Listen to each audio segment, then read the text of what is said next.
Class 4 अस्सलाम वालेकुम। कैसे हैं आप लोग? उम्मीद है कि आप लोग सब ठीक होंगे।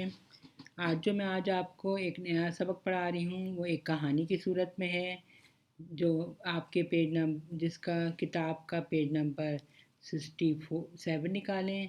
तो आइए हम लोग पढ़ते हैं सच्ची कहानी।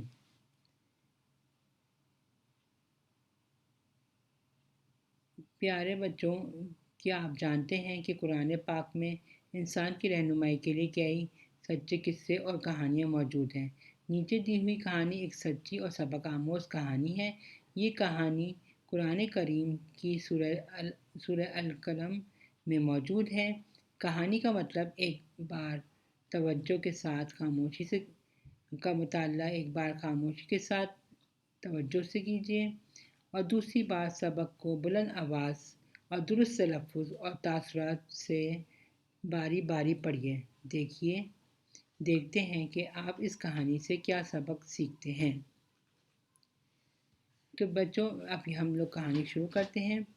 पुराने ज़माने की बात है। एक आदमी के बहुत से बेटे थे। माल मवेशी थे और फलों के बागात थे। ये बाग हर मौसम में बहुत सारे फल देते थे। बाप बहुत नेक और खुदा तरस था। वो अपने बाग के फलों में से गरीबों और ज़रूरतमंदों का हिस्सा ज़रूर निकालता था। जब ये बाग से फल उतरते, वो इनमें से एक हिस्सा गरीबों को दे देता और बाकी को बेच देता। बच्चों, ये पहला पैराग्राफ था।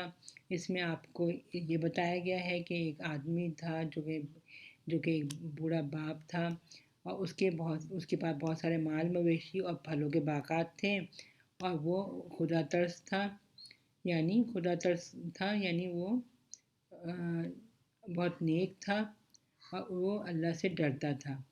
और वो अपने सारे बाग के फलों को गरीबों में भी तकसीम करता था और उनको बेचकर अपना पैसा भी हासिल करता था।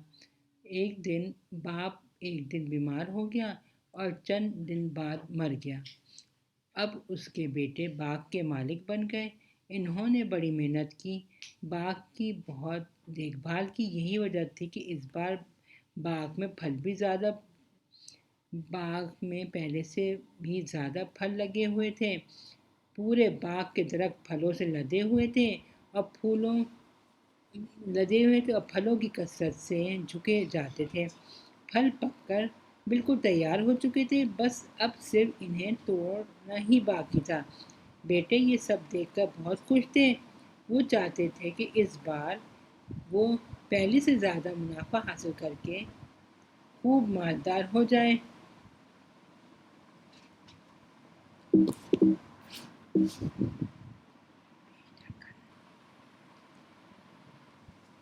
फिर एक रात उन्होंने इरादा किया कि कल सुबह खेत में चलेंगे और सुबह सुबह सारे फल तोड़ लेंगे। वो सुबह सवेरे नींद से उठे बैठे पूरी तैयारी के साथ बाग की तरफ रवाना हुए। रास्ते में एक दूसरे से चुपके चुपके कहते जाते थे, देखो आज कोई गरीब और मिस्कीन बाग के करीब भी ना आए और हम किसी को एक फल भी ना देंगे। सारी मेहनत हम करते हैं और वो बिला वजह बहुत से फल ले जाते हैं। सारा फल तोड़ के हम खुद बेचेंगे और बहुत सारा रुपये पैसा हासिल करेंगे।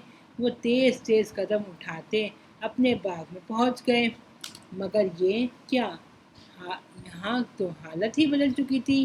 वो एक दूसरे से कहने लगे, कहीं हम रास्ता भूलकर किसी और जगह तो नहीं आ गए।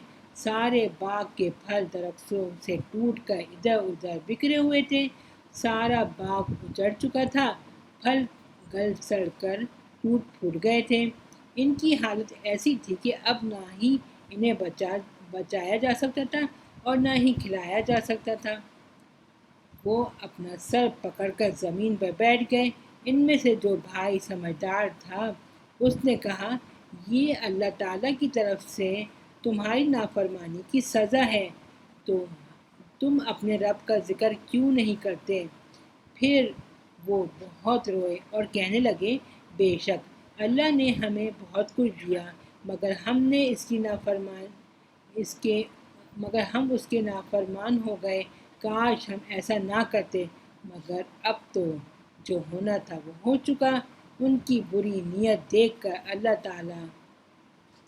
کر رات میں اللہ تعالیٰ نے ایسی زوردار آندھی چلائی کہ سارا باغ اجڑ گیا۔ یہ تھا اللہ کا عذاب۔ تو بچوں، میں نے آپ کو کہانی پڑھ کے سنائی، امید ہے کہ آپ کو سمجھ آئی ہوگی۔ اب میں چاہتی ہوں کہ میں آپ کو اس کہانی کا ایک خلاصہ بتاؤں۔ جیسے کہ آپ کو پتہ ہے کہ یہ کہانی ایک باپ کی ہے جس کے پاس بہت سارے مال مویشی اور پھل اور باغات تھے، اور وہ بہت نیک دل اور خدا ترس تھا۔ وہ اپنے باغ کے پھلوں میں سے غریبوں اور ضرورت مندوں کا حصہ ضرور نکالتا تھا، اور باقی جو رہ جاتا تھا اس کو بیچتا تھا۔ جب باپ بیمار ہوا اور اس کا انتقال ہو گیا تو بیٹے اس باغ کے مالک بن گئے۔ پھر انہوں نے اس باغ پہ خوب محنت کری، اور پھر اور اس دفعہ باغ میں بہت سارے پھل لگ گئے تھے۔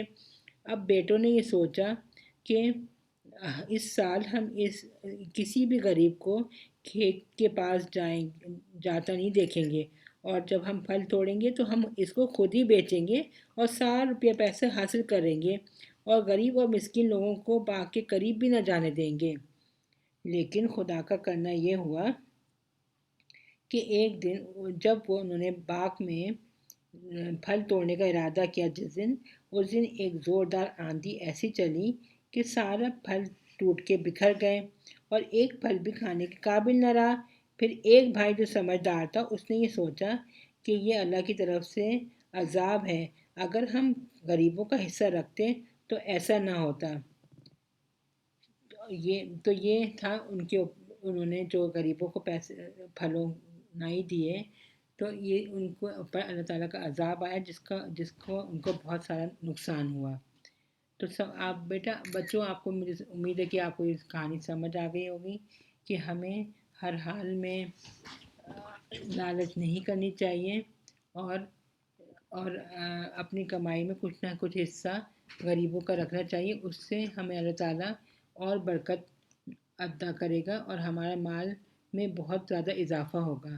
تو امید ہے کہ آپ کو یہ سبق بہت اچھا لگا ہوگا، اور یہ کہانی بہت اچھی لگی ہوگی۔